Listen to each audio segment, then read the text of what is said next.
네, 안녕하세요. 영화 VFX 업체가 방대한 오픈월드 생존 RPG 게임을 개발할 수 있었던 방법을 주제로 발표를 시작하도록 하겠습니다.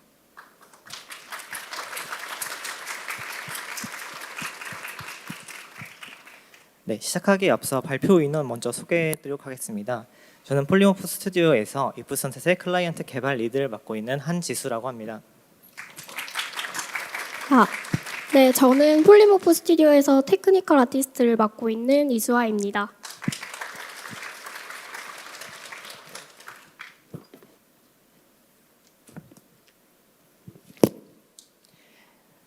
네, 우선 저희 회사가 게임 개발을 하게 된 배경에 대해서 먼저 설명드리겠습니다. 저희 회사는 폴리모프 스튜디오로 VFX 3D 에셋을 만들어 업체에 납품하는 회사였습니다.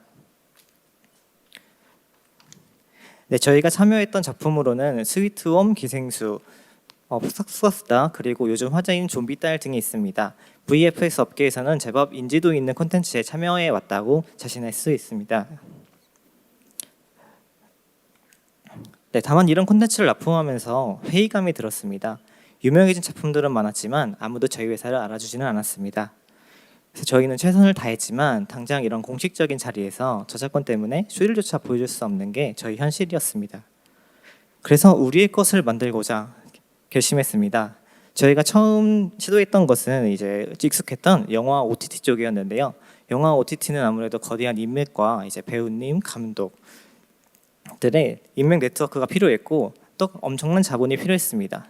하지만 게임은 달랐습니다. 게임에서는 우리가 배우이자 감독이 될 수 있었고 그렇게 만든 이야기는 곧 우리의 자산이 된다는 점에서 큰 매력을 느끼게 되었습니다.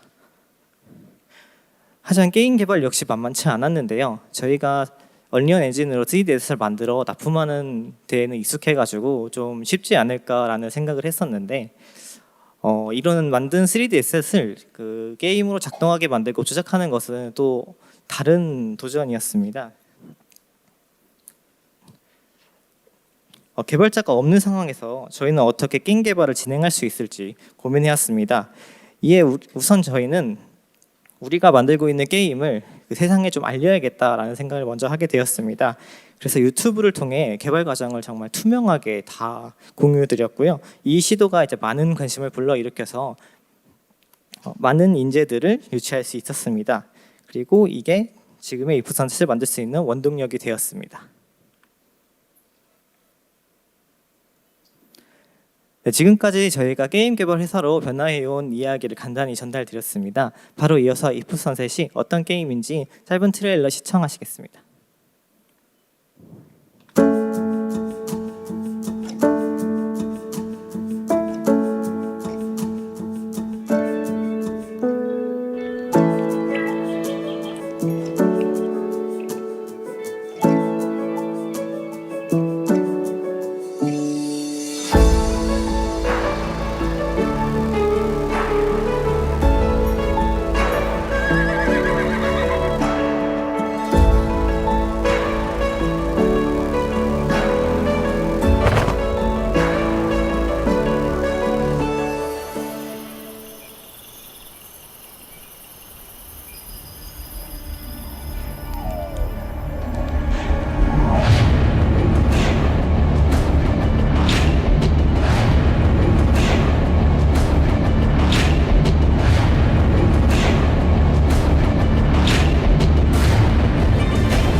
네, 이프 선셋은 언리얼 엔진 5.3 기반의 오픈월드 심리스 생존 RPG입니다.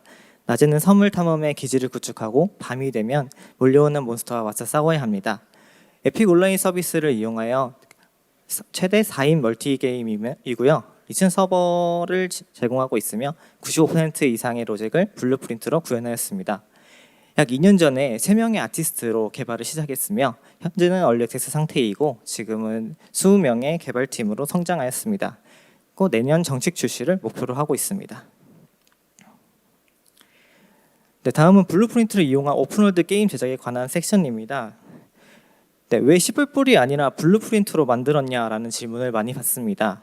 저희가 블루프린트를 고집한 이유는 아티스트 분들도 주체적으로 콘텐츠를 개발할 수 있는 환경을 만들고자 했기 때문입니다. 그래서 저희는 C++로 전환하지 않고 어떻게 하면 아티스트 분들이 블루프린트를 위주로 개발을 할 수 있는지 워크플로우를 구축하도록 방향을 잡았습니다. 네, 가장 처음 시도한 것은 이제 개발자들이 가지고 있는 지식을 아티스트 분들께 전달하는 거였습니다. 그래서 사내 블루프린트 연수를 진행을 했고요. 게임 개발에 관심이 있는 아티스트 분들을 대상으로 이제 사내에서 실행 중인 4.5일제를 활용하여 금요일 오후 시간에 이제 희망자에 한해서 블루프린트 연수를 진행을 했습니다. 아무래도 C++에 비해 비교적으로 쉬운 블루프린트를 통해서 이제 아티스트 분들도 쉽게 커닝 콘텐츠를 개발하고 이제 이해할 수 있어서요. 많은 관심을 끌 수 있었습니다. 이제 연수 후에는 아티스트 분들의 언리얼 엔진 이해도와 효율이 엄청나게 향상되었습니다. 또한 언리얼 기반 R&D 또한 속도 가속화가 되었고요. 실제로 사내에 아티스트 직종을 가지신 분이 이번 프로젝트를 계기로 C++를 공부해서 개발자로 전향한 아티스트 분들도 계십니다. 이렇게 연수 효과는 매우 긍정적이었고요. 그 다음으로 이제 마주한 문제가 형상 관리였습니다. 네, 아무래도 아티스트 분들이 많아가지고 게임 개발 경험이 전무하신 분들이 대부분이었습니다. 그래서 GUI가 없는 형상 관리 툴을 이용하기에는 아무래도 문제가 좀 많을 것으로 예상돼서요. 제가 퍼포스를 이용하도록 했습니다. 피보V를 언리얼 에디터에 연동해서 에디터 상에서 간략하게 체크아웃하고 서버에 서밋하는 방식으로 형상 관리를 간단하게 제공하였습니다. 네, 섹션의 마지막으로 이제 블루프린트를 실사용한 후기에 대해 좀 얘기를 해볼까 하는데요. 회사에 방문하신 많은 분들이 블루프린트로 작업을 하면 느리지 않냐라는 이야기를 많이 하십니다. 그래서 간단하게 답변을 드리면 예, 맞아요. 느립니다. 네, 다만 저희가 주시할 것은 얼마나 느리냐였어요. 공식 문서에서도 블루프린트를 C++를 호출하는 버추얼 머신으로 C++에 비해 느리다라고 표기되어 있습니다. 다만 얼마나 느리냐가 저희가 주목한 것이었는데요. 이를 개선하여 감수할 수 있다면 아티스트도 개발할 수 있는 환경이 조성되어 더 빠른 게임 개발을 할 수 있을 것이다 라는 생각에 도달했습니다. 이에 블루프린트를 실사용하지 않는 이유는 무엇인지, 개선할 수는 없는지에 대해 R&D를 진행했으며 사용해서 괜찮다라는 판단에 도달하여 블루프린트를 사용하게 되었습니다. 다음은 저희가 이제 블루프린트를 실사용하던 중에 자주 오해하는 내용의 질문들입니다.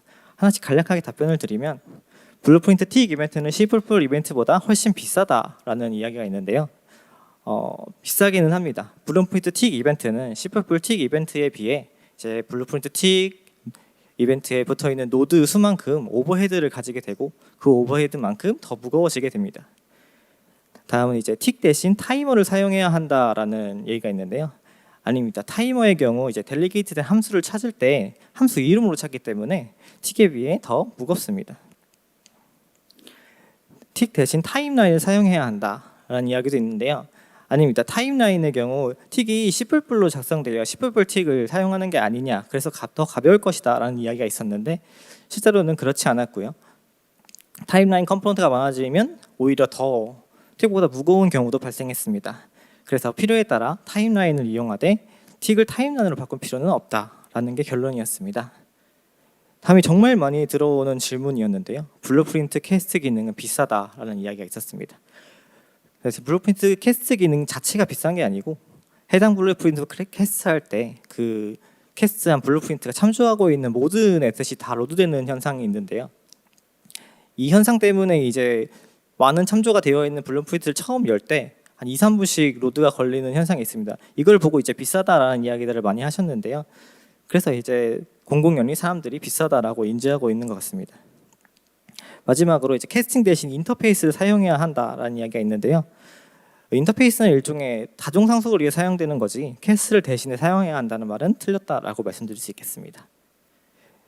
다음은 사실 실제로 저희가 인게임에서 블루프린트가 얼마나 그 데이터를 잡아먹고 있는지에 대해서 좀 공유 드릴까 하는데요.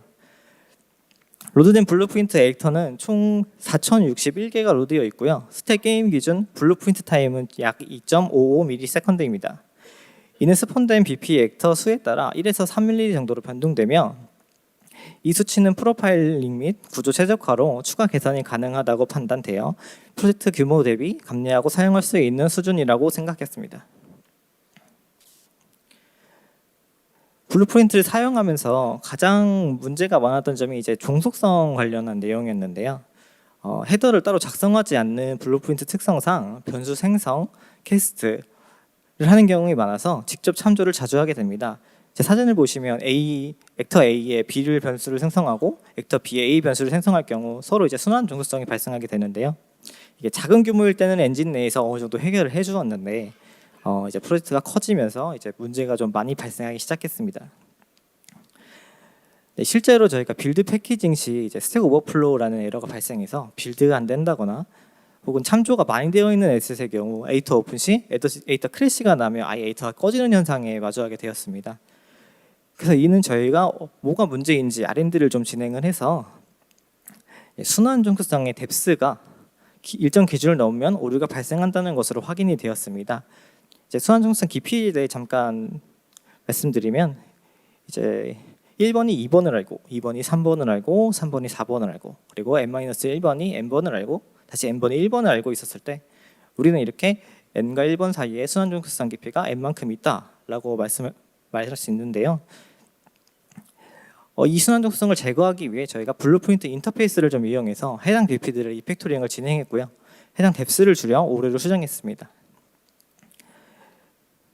또한 저희가 문제가 재발했을 시 어떤 BP에서 어떻게 순환 종속성 깊이를 가지고 있는지 좀 파악하기 위해서 서큘러 디펜던시 플러그인이라는 플러그인을 좀 구매를 했어요. 구매를 해서 저희 입맛대로 좀 개조를 했고요. 해당 BP가 얼마만큼 뎁스를 가지고 있는지 모니터링해서 안정적으로 작업을 이어나가고 있습니다. 다음은 오픈월드에 관한 섹션입니다. if 선셋은 언리얼 5 버전부터 지원되는 월드 파티션이라는 거리 기반 레벨 스트리밍 시스템을 이용하고 있습니다. 네, 월드 파티션 시스템에 대해 잠깐 설명드리면 전체의 커다란 월드를 정해진 이제 그리드 크기로 나눈 뒤 스트리밍 소스 범위에 포함된 그리드에 배치된 액터가 로드되며 그렇지 않은 그리드에 배치된 액터는 온로드하게 됩니다. 그림을 보시면 현재 스트리밍 소스 범위에 포함된 그리드는 하얀색으로 로드되었다라고 표기되어 있습니다. 이때 스트리밍 소스가 움직이면서 범위에 벗어난 그리드는 빨간색으로 언로드를 진행하며 새로 범위에 들어온 그리드는 로드를 진행하게 됩니다. 이는 스트리밍 소스가 이동함에 따라 실시간으로 이루어지며 월드에 배치된 데이터들을 관리하게 됩니다. 네, if sunset은 해당 기능을 이용해서 그리드에 배치된 BP가 블루프린트가 그리드가 로드될 때 블루프린트의 begin 플레이가 언로드 될 때는 블루프린트의 end 플레이가 불리는 것을 이용하여 세이브 매니저를 만들어 데이터를 세이브 로드하고 있습니다.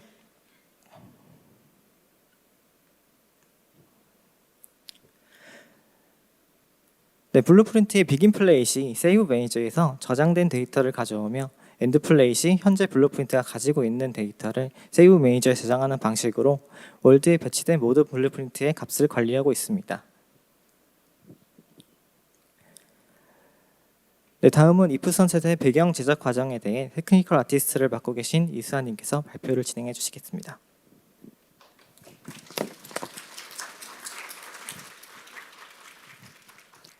네, 안녕하세요. 저는 다시 한번 인사드리겠습니다. 저는 if 선셋에서 TA를 맡고 있는 이수아입니다. 앞서 한지수 팀장님께서 발표해 주신 내용에 이어서 저는 if 선셋의 배경 제작 과정과 오픈월드에서 활용한 얼리얼 기능들에 대해 설명드리겠습니다. 저희가 먼저 작업했던 정글과 사막 구역은요, 팀원들의 얼리얼 엔진 이해도가 점차 높아지면서 엔진 기능을 최대한 활용을 해서 최적화를 진행할 수 있었습니다. 하지만 그 배경을 다듬는 데만 거의 1년 가까이 걸렸습니다. 그리고 저희의 남은 가장 큰 과제가 바로 해양 콘텐츠였습니다. 정글과 사막보다 훨씬 넓은 지역을 더 짧은 시간 내에 제대로 채워냈어야 했기 때문입니다. 그래서 저희는 제작 효율을 높이기 위해서 방대한 오픈월드 에셋을 빠르게 만들어낼 수 있었던 얼리얼의 기능들을 한번 얘기해보고 싶습니다. 얼리얼 도큐먼트에서 오픈월드를 검색했을 때 나오는 키워드들이죠. 저희는 월드 파티션, 데이터 레이어, 그리고 레벨 인스턴스, 그리고 PCG와 같은 기능들을 사용을 해서 저희 프로젝트에 적극적으로 활용을 했고요. 먼저 월드 파티션에 대해서 한번 설명해 보도록 하겠습니다. 앞서 지수 팀장님께서 설명해 주셨듯이 저희는 오픈월드 프로젝트 특성상 월드 파티션을 사용을 했고 스트리밍 소스 범위는 128m로 지정을 해서 그 외의 에셋들은 간소화된 HLOD로 보이도록 했습니다. 아트에서 고려해야 되는 게 바로 이 HLOD인데요. HLOD는 빌드 버튼을 누르거나 아니면 커맨드로 빌드를 하게 됩니다. 그래서 조정할 수 있는 정보가 많이 없는데요. HLOD에 대한 디버깅 팁을 드리자면 프로젝트 경로의 저장 폴더 내에서 실행을 하거나 빌드를 했을 때 로그가 남게 됩니다. 그래서 이 로그를 잘 확인하는 것이 하나의 팁이라고 할 수 있겠고 로그에는 그리드 정보와 HLOD 컨테이너 관련 스트리밍 정보와 그리고 항상 로드되고 있는 액터가 무엇인지 파악 가능한 스트리밍 정보를 전부 포함하고 있다고 볼 수 있습니다. 그래서 물론 플레인 에디터와 쿡 버전의 로고는 다르기 때문에 한번 그 점 꼭 확인해 보셨으면 좋겠고요. 또 한 가지는 if sunset은 배경은 아마 자연지형이죠. 그래서 도시처럼 정렬된 형태가 아니다 보니까 에셋들이 좌표축을 가로지르게 되는 경우가 있는데요. 그래서 이때 월드 옵션에 정렬된 그리드 레벨이라는 옵션이 켜져 있게 되면 업로드가 제대로 되지 않는 현상이 발생할 수 있습니다. 물론 여기 계신 똑똑한 분들이라면 이런 문제를 겪지 않을 수도 있는데 만약에 이런 문제를 겪게 된다면 정렬된 그리드 레벨 옵션을 한번 꺼보시는 것을 추천드립니다. 네, 해당 이미지는 실제로 저희 게임에서 캐릭터가 텔레포트하고 이동했을 때 저희가 지정한 128m의 초록색 부분만 로드되고 나머지는 붉은 곳으로 HLOD로 보이는 예시 이미지이고 런타임 해시 2D 콘솔 커맨드를 통해서 실제로 텔레포트 구역의 로드와 얼로드를 확인하실 수 있습니다. 오픈월드 프로젝트를 진행을 하면서 짧은 시간 내에 훨씬 더 넓은 해양을 채워야 하는 것에 대한 고민과 함께 저희 회사는 인원 충원도 있었고 그만큼 리소스도 늘어갔습니다. 정글과 사막 구역에서는 이미 6에서 7만 개의 에셋이 쌓여 있었고 유지 보수가 굉장히 힘들었었는데요. 모든 에셋이 하나의 월드에 들어가 있다 보니까 메인 레벨을 열 때마다 10분 가까이 기다려야 했습니다. 1년 동안 매일 한 번씩만 열어도 거의 한 달 가까운 시간을 로딩에만 쓴 셈입니다. 작업자가 가장 꺼려하는 1순위도 어쩔 수 없이 메인 레벨을 열어야 할 때 의미 없는 10분을 보내는 것이었습니다. 그래서 저희는 데이터 레이어를 적극 활용했습니다. 프로젝트 관리 차원에서요. 그래서 최상위 데이터의 지역을 컨트롤하는 최상위 데이터 레이어로 지역을 구분하고 그 아래에 배경용 에셋 데이터 레이어와 로직용 에셋 데이터 레이어로 분류해 두었습니다. 그래서 아티스트들별로 작업 효율을 위해서 구역의 데이터 레이어는 비활성화하도록 했고요. 그래서 덕분에 다른 구역은 건드리지 않고 본인 구역만 활성화해서 작업을 할 수 있었고 라이브 되고 있는 월드에서 릴리즈 되지 않는 에셋은 아예 숨겨둘 수도 있었습니다. 특별 기념 이벤트라든지 아직 개발 중이지만 보여지면 안 되는 구역이 있을 수 있겠죠. 그래서 더 나아가서 저희는 이 데이터 레이어를 플레이어 인터랙션 기반의 런타임 로딩과 콘텐츠로 계획 중이기도 합니다. 실제로 얼리얼 인사이트로 로딩 시간을 측정하였을 때 모든 에셋들을 데이터 레이어에 정리해 두고 하이드 처리했더니 로딩 시간이 절반 가까이 줄어든 것을 볼 수 있었습니다. 네, 정글과 사막에서는 스태틱 메쉬를 직접 배치하고 유지 보수하는 과정에서 병합도 진행을 했지만 해양 콘텐츠에서는 새로운 접근 과정이 필요했었는데요. 저희는 소규모 에셋들을 레벨 인스턴스로 묶은 다음 블루프린트를 패킹을 해서 단일화해서 사용을 했습니다.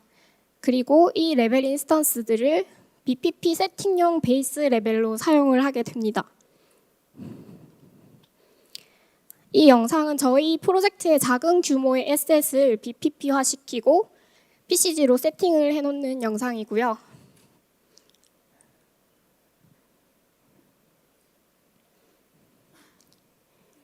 해당 영상처럼 수정을 하고 업데이트를 하고 또 레벨 2 PCG를 활용해서 세팅을 해놓습니다. 스테이지 기반의 프로젝트라면 적은 수의 오브젝트와 시야 거리가 짧기 때문에 다양한 형태로 스태틱 메쉬를 배치하고 수정할 수 있는 반면에 오픈월드에서의 에셋 관리는 조금 달랐습니다. 다수의 에셋이 배치가 되어야 했고 넓은 씬에서 넓은 시야를 가질 때 개별의 변형은 제한적이었어요. 하지만 화면에 담긴 에셋 수는 훨씬 많았습니다. 그래서 스태틱 메쉬보다는 ISM이나 레벨 인스턴스 등의 묶인 액터를 사용을 했던 것이고 개별의 변형은 제한적이었지만 관리가 쉽게 할 수 있게 됩니다. 테스트 결과입니다. 단순히 스태틱 메쉬만 배치했을 때보다 드로우 콜수와 프리미티브 수가 크게 줄었고 GPU 타임도 개선된 것을 확인하실 수 있습니다. 결국 저희는 BPP와 PCG 조합을 채택을 하게 됩니다. 다음은 PCG입니다. 영상 한번 보고 오시겠습니다.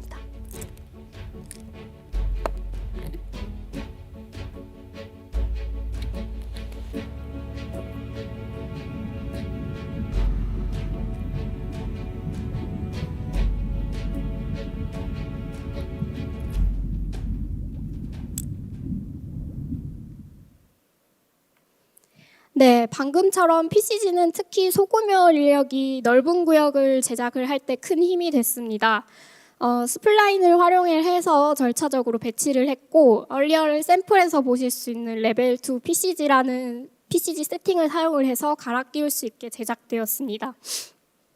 여러 가지 PCG가 쌓이다 보면은 기본 PCG 세팅에서는 자동으로 업데이트가 되는데 저희가 그러다 보니까 에디터가 느려지게 되는 현상이 발생을 해서 버튼 호출 방식을 넣어서 호출하기 전까지는 업데이트 되지 않도록 하기도 했고요. 그래서 필요한 기능만 제공을 해서 아티스트들이 원하는 에셋들을 수동으로 조정할 수 있도록 제작을 했습니다. 저희 프로젝트는 5.3 버전을 사용을 해서 PCG 내부에서 구조체를 읽을 수는 있었지만 구조체 배열은 불가능했습니다. 그래서 PCG 블루프린트 엘리먼트를 사용을 했습니다. 외부에서 커스텀해서 원하는 데이터를 가져올 수 있도록 구조를 짰고 PCG는 절차적인 만큼 초반에 구조를 미리 짜야 하는 경우가 많아서 아티스트가 레벨 어셋을 갈아 끼울 수 있도록 PCG 세팅을 추출받아 활용을 했던 것이고요. PCG 어트리뷰트는 일종의 표로 구성된 텍스트 데이터라고 느꼈습니다. 그래서 메쉬와 같은 어셋은 주소로 넘겨지게 되죠. 그래서 어레이가 직접 지원되지 않기 때문에 문자열을 파싱한 다음 다시 넣는 방식으로 커스텀 데이터를 넣어서 제작을 했습니다. 이런 원하는 데이터를 PCG 어트리뷰트에 가져와서 조합하는 작업은 흥미로운 작업물을 만들어내기도 하니까요. 꼭 한번 경험해 보셨으면 좋겠습니다. 영상을 하나 더 보실 건데요. 저희 프로젝트의 아티스트들은 영상과 같이 PCG를 활용합니다. 스플라인 미리 만들어둔 PCG 액터를 가지고 그 안에 포함된 스플라인을 통해서 이렇게 월드 내에 배치를 하게 되고요. 옆에 미리 뽑아져 있는 파라미터를 통해서 어셋의 위치나 간격 이런 것을 조정을 하게 됩니다.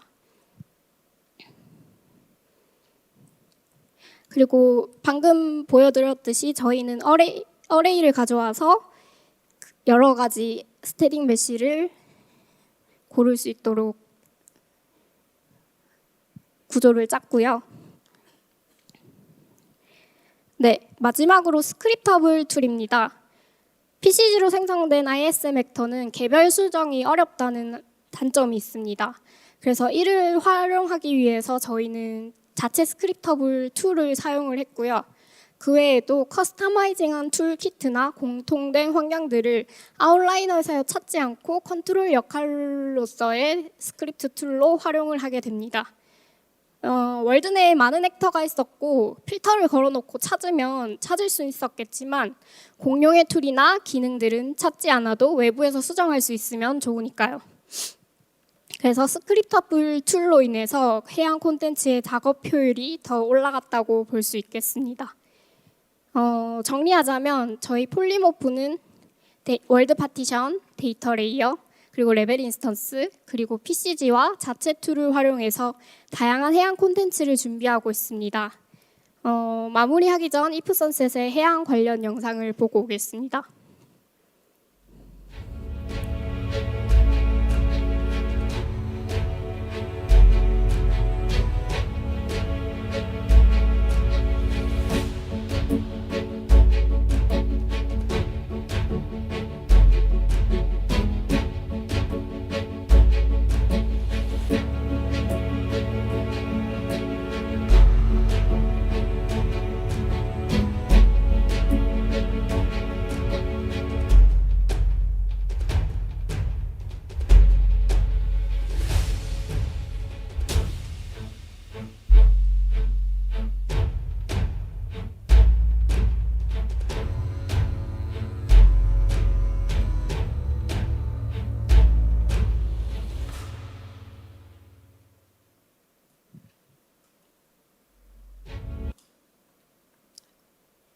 네. 저희 회사 레벨 디자이너 2명의 레벨 디자이너분이 열심히 노력해 주셔서 보여드릴 수 있었던 영상이었고요. 아직 러프하지만 저희 보여진 영상에서 에셋들이 전부 PCG로 만들어졌다고 보실 수 있겠습니다. VFX 스튜디오에서 출발해서 오픈월드 인디 게임으로 개발을 도전을 하기까지 쉽지 않은 과정이었지만 그만큼 창조의 가능성을 직접 확인할 수 있었습니다. 오늘 저와 지수 팀장님께서 말씀드린 경험들이 여러분의 프로젝트에도 작은 영감이 되길 바랍니다. 감사합니다.